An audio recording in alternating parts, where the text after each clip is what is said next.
मान लेते हैं कि मेरे पास कुछ तीन तीन एप्पल्स हैं, तीन एप्पल्स हैं जिनमें मैं सेवन एप्पल्स और ऐड करना चाहता हूँ। मेरे पास 3 एप्पल्स हैं जिसमें मैं 7 एप्पल्स और ऐड करना चाहता हूँ।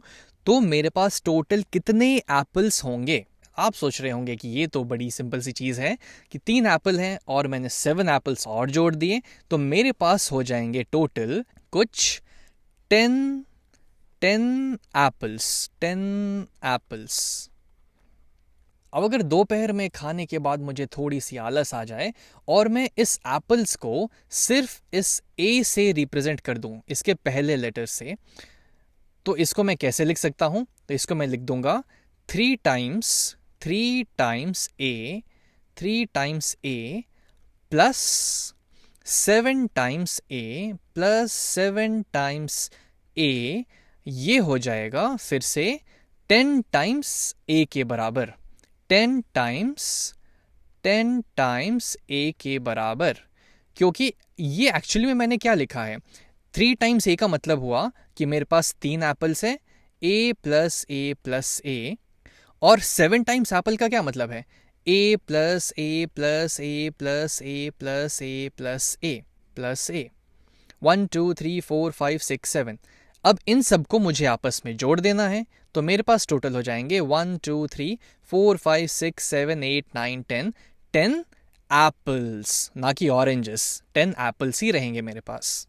उसी तरीके से अगर मैं एप्पल्स की जगह कुछ और क्वांटिटी लूं जो हो सकता है किसी भी और चीज़ को रिप्रेजेंट करे, जैसे कि यहाँ पे मैं ले लेता हूँ 5 टाइम्स कोई चीज़ है जैसे x, उसमें अगर मैं 2 टाइम्स सेम चीज़ x का घटाना चाहूँ तो मेरे पास कितने चीज़ बचेंगे? तो इसको मैं सिंपल शब्दों में लिखूं तो इसको ऐसे रिप्रेजेंट कर सकता हूं कि मेरे पास 5x है, यानी कि x plus x plus x plus x plus x. अब इनमें से मुझे 2 चीज़ घटानी है, यानी कि 2 चीज़ हटा देते हैं, 1 2, तो मेरे पास कितना बचा, 1 2 3। तो मेरे पास 3 टाइम्स सेम चीज़ की बचेगी जिसको हमने यहाँ पे x से रिप्रेजेंट किया है। तो कहने का बस इतना सा मतलब है कि आप कभी भी जोड़ या घटाव सेम चीज़ों के साथ कर सकते हैं, ना कि डिफरेंट चीज़ों के साथ। अब अगर यहाँ एप्पल्स की जगह यहाँ पे अगर मेरे पास होता मैंगोस, तो क्या मैं दोनों को आपस में ऐड कर पाता? अगर मैं यहाँ पे लिख देता 10 टाइम्स एप्पल, तो ये सही तो नहीं होता क्योंकि मेरे पास तो 3 ही एप्पल हैं। इसीलिए आप हमेशा सेम टाइप की चीज़ों को, यानी कि सिमिलर चीज़ों को, यानी कि सेम चीज़ों को, यानी कि लाइक चीज़ों को ही जोड़ सकते हैं, जिसको मैथ की भाषा में लाइक टर्म्स बोलते हैं।